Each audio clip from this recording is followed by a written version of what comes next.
Assalomu alaykum. Albatta, ertaga qiziqarli uchrashuv kutib turibdi. Bilamiz, Eron qanday kuchga egaligini, o'zimizni ham kuchimizni bilamiz. O'shaning uchun o'ylaymanki, yaxshi tayyorgarlik ko'rdik, ko'ryapmiz ham. Inshaalloh hammamiz tayyormiz ertaga o'yinga. Rahmat. Assalomu alaykum barchaga.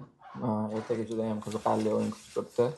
Ikkita yaxshi saviyadagi terma jamoalar o'rtasidagi o'yin kutib turibdi.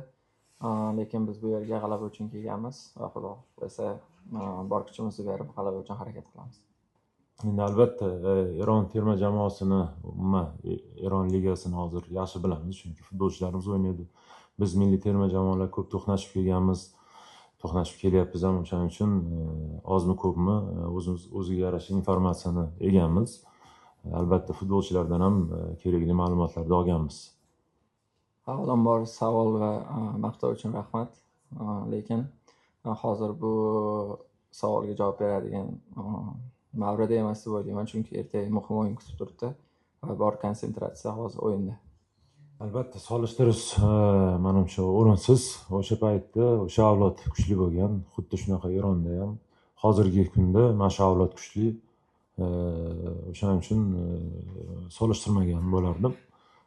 Hozirgi kunda eng kuchli avlod bilan harakat qilyapmiz va inshaalloh maqsadimiz sari yaqinmiz, amalga oshiramiz.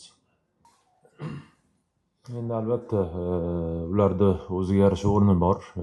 Kuchli futbolchilar, terma jamoaga kerakli futbolchilar. Futbol bu. O'shaning uchun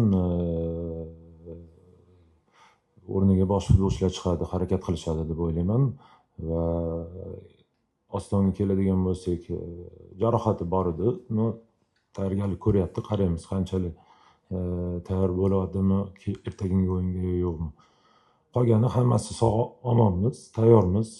Qolgan futbolchilar o'shaning uchun hammasi joyida. Tayyorgarlikimizni ko'ryapmiz. Okay, thank you coach. Thank you.